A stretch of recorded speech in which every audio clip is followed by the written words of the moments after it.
Love. I want to talk about love, and I'm going to talk about it in a rather strange way, because I'm going to talk about a seed. And this seed is lying in the ground, and the ground is fertile. And this seed is the very embodiment of love.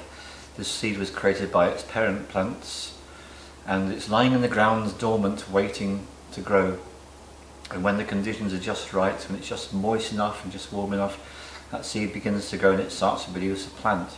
And that plant grows until it's a really big plant. And all through that process, what you're actually watching is love in action.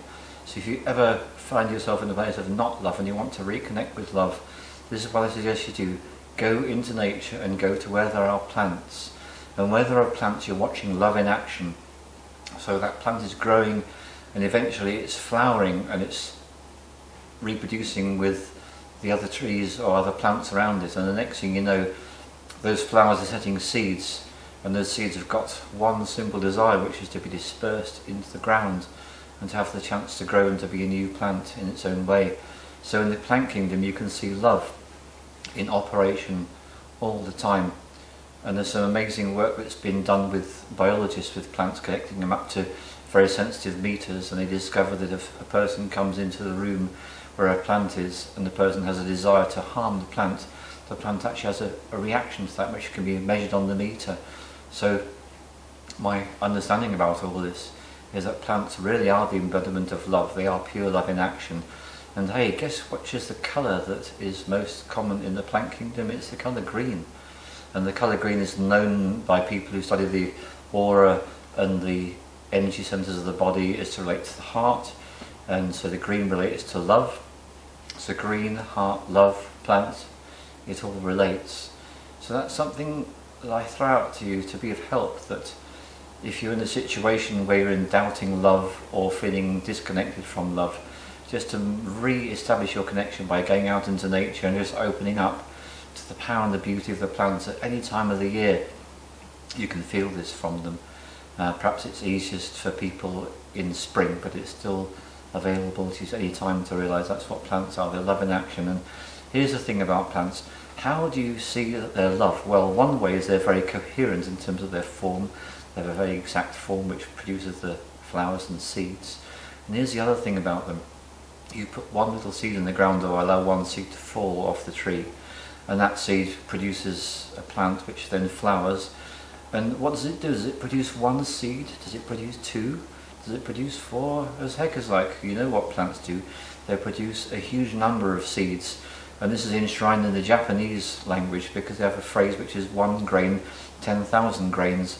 And this is their model for human beings, is that a human being represents a 1 grain. And the 10,000 grains are all the things that you might choose to do in your life, the ways you would interact with people, the love that you manifest in your relationships with people, all the opportunities that come out, the opportunity to experience not love, to help others to experience love, so you can actually be not loving to other people, to reconnect them with love. Other people can be not loving with you to reconnect you to love. So even within the space of not love, the seed of love is always there. So it's a funny thing to say, but the only thing that's completely unavoidable in this reality is the experience of love. Because either you're experiencing love or you're experiencing a not love, and not love has got the seed for love within it. So it's what our world ultimately is love. And everything about our lives, this is the fundamental force in the universe, you could say, is love. And I'm sure that many people would agree that one of the most exciting and inspiring story is a story you read of someone who's had a serious illness and they've recovered from it, because they've actually plumbed the depths of the not love, and then they've re-encountered the love through their healing process, which often means going to other people and getting help from others. So you can see this again, that the person with the illness is actually, through all the circumstances, put into a situation where they find themselves reaching out to others. And they reach out to others, and others give them the healing that they ask for, and they feel better. You can see the way the whole thing connects up together perfectly. So this is why love is fundamentally a coherent phenomenon. It's just like the laser light. It's what enables things to be created, which is why all life forms, by turning from simple mineral substances into a physical body, that's actually coherence in its own way. So it's actually, again, the manifestation of love. So that's something to think about and something just to be aware of, how love is always there, whether we can see it or whether we can't. And we are always love, whether we're aware of it or whether we're not. And what about self-love? Self-love, yeah, well, this is where it all begins ultimately, because it's through connection to yourself and loving yourself. So supposing a person's feeling really crap about themselves and they want to connect to self-love, well, the very first thing that they can do to connect to self-love is they can say to themselves that they've got a body, and then they can realise that they can move, which means they can do things with their body, which means that they can choose to make the world a better place. And that's a choice. That's so wonderful. We don't have this forced upon us, it's a choice we can make. This is such an encouraging thing to realise, that every single person in any situation has got the ability, the possibility of tuning into their self-love and just connecting with the fact that they are an amazing creation in their own right. The number of brain cells in the body, the number is just, it's off the scale. The number of cells in the body, the number of molecules of DNA in the body, these are all astronomical figures. So ultimately, one of our ways we can learn to love ourselves is to realise we're a part of creation. And that is so amazing that we are. And with our own particular little idiosyncrasies and hang-ups and difficulties, that's something we've created. It's like we are all artists. That's the thing to realise. Think of an artist as someone who gets a piece of paper and put paint on, but actually all of us are artists in our own way, because we're actually in the process of creating our lives in a completely individual way.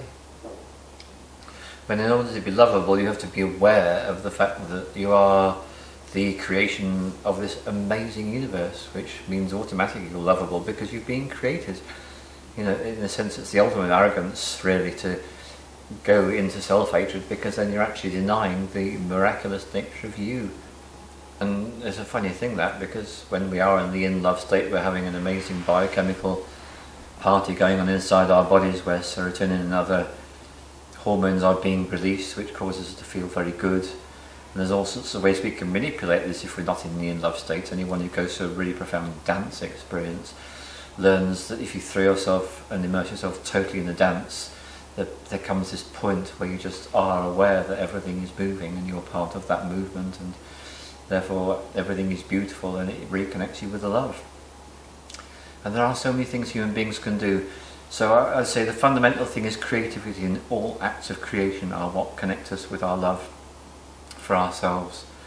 And it can be anything as complicated as writing an opera to something as simple as just smiling as you walk along the street. And these are all creative acts. Yes, by giving, that opens you up to receiving, because you've created some space within yourself. That's true. So when you have really strong feelings of love for someone, that's wonderful, because there you are creating a space inside yourself, enabling that space to be filled by what comes towards you. Right.